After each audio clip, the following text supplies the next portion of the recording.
Hello friends, एक बार फिर आपका अपने चरा जोड़ी चैनल में स्वागत है। आज काफ़ी अंतराल के बाद मैं आपसे रूबरू हो रहा हूँ।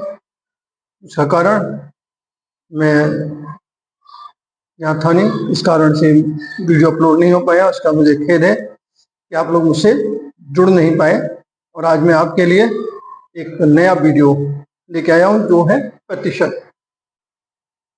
प्रतिशत प्रतिशत को इंग्लिश में परसेंट कहते हैं। अब परसेंट का मतलब क्या होता है? प्रतिशत दो शब्दों से मिलकर बना है, प्रति प्लस शत, जिसका मतलब है प्रति बराबर प्रत्येक और शत बराबर 100। अतः प्रतिशत का जो अर्थ हुआ मुख्य प्रत्येक 100 पर, यानी जो भी हम जो सिंबल लगता है प्रतिशत का वो ये प्रत्येक 100 पर। अब इसमें प्रतिशत यदि प्रतिशत दिया हो तो हम 100 से भाग करते हैं। ये बहुत इंपॉर्टेंट चीजें हैं। यदि प्रतिशत ज्ञात करना हो तो हम 100 से गुणा करते हैं। यदि प्रतिशत के चिन्ह संकेत से पहले या चिन्ह से पहले का आया हो तो का मतलब होता है गुणा। जैसे 600 का 15%। अब यहाँ 600 का 15% कितना हुआ? तो हमने क्या बताया कि यदि प्रतिशत का चिन्ह लगा हो, यदि प्रतिशत दिया हो तो 100 से भाग करते हैं, नहीं क्या हो जाएगा 600। और का मतलब क्या बताया हमने? गुणा।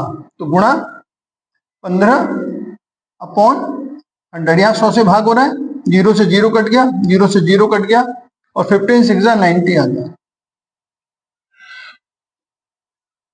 अब हम इसकी अगर जांच करना चाहें तो इसको प्रूव कर सकते हैं। यहाँ पर दूसरे 600 का, अब यहाँ क्या करना है, यहाँ उल्टा करना है, यानी प्रूव करना है। तो 90 इंटू 100। अब यहाँ 100 से अभी क्या लिखवाया था, यदि प्रतिशत ज्ञात करना हो तो हम 100 से गुणा करते हैं। तो यहाँ पे 100 से गुणा कर दिया अपॉन 600।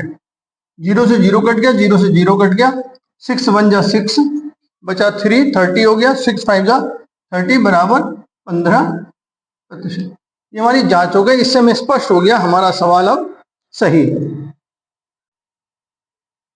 हाँ तो बच्चों, अब मैं आपका अभी जो मैंने आपको पढ़ाया उससे संबंधित मैंने 3 टॉपिक आपको पढ़ाए थे। यदि प्रतिशत ज्ञात करना हो तो 100 से भाग करते हैं, गुणा करते हैं, सॉरी। और यदि प्रतिशत दिया हो तो 100 से गुणा करते हैं। और अगर बीच में का दिया हो तो उससे हम गुणा करते हैं। तो वही तीनों मेथड के सवाल दिए हैं। आप लोग पहले सवाल निकालिएगा और मुझे आशा ही नहीं बल्कि पूर्ण विश्वास है कि आप लोग सवाल निकाल लेंगे।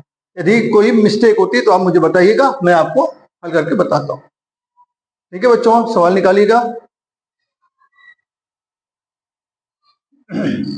हाँ ठीक, वेरी गुड। देखिए आपका सवाल आंसर सही नहीं आया रवि। देखिए कैसे होगा मैं बताता हूँ। 625 का 125 कितने प्रतिशत है? यहाँ 625 का 125।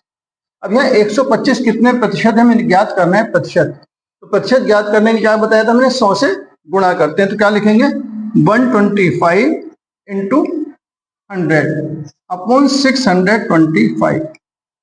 अब हमारे पास दो संख्याएं 125 गुणा 100 और 625। हमें ना तो 125 का पढ़ना आते हैं और ना हमें 625 का। क्या करें? तो हमें पता है कि जिन संख्याओं के अंत में अगर 5 आता है वो संख्या 5 से पूरी पूरी विभाजित हो जाती है, तो काट देते हैं। 5 बन जा 5, बचा 1, 12 हो गए। 5 2 जा 10, फिर 2 बचा, 5 5 जा 25 और 5 2 जा 10 और 5 5 जा 25। फिर काट दिया इसको। 5 5 जा 25, 5 2 जा 10 और 5 5 जा 25। 5 बन जा 5, 5 5 जा 25। 5 से 5 2 जा 10 बराबर 20% आ गया। तो बच्चों समझ में आ गया? Very good. दूसरा सवाल 15% 225 का। तो 225 गुणा 15 अपॉन 100। यहां देखिए 0, 5 4 जा 20 और 5 5 जा 25। 5 4 जा 20 और 5 9 जा 45। 59 जा होता है 135। इसको हम 4 से डिवाइड करते हैं तो क्या हो जाएगा 4 3 जा 12, 15 हो गए, 4 3 जा 12, 3 बच गया, 0.47 जा 28, सॉरी 28, 2 बचा, 4 5 25, यानी 33.75%। ठीक है, ऐसे इसका देखिए तो 500 गुणा 25/100, एक जीरो से 2 जीरो कट गए, और 25, अब 25 पर टेबल आपको आता नहीं है, 5 से 25 मल्टीप्लाई कर दी, 5 5 जा 25, 5 2 जा 10 और 2 12, यानी 125 आ गया, जो क्या है कितना, 500 का 25% 125 हो गया। 25 100 का वो 1/4 है, 500 का 1/4 125। बच्चों क्लियर हो गया? आज के लिए इतना। कल मैं आपको इसी में दशमलव संख्याओं का प्रतिशत कैसे ज्ञात करते हैं, दशमलव संख्याएं दी हैं, प्रतिशत दिया है, तो उनको हम कैसे निकालते हैं इसके बारे में बताऊंगा। तब तक के लिए मुझे आगे अनुमति दीजिए। धन्यवाद।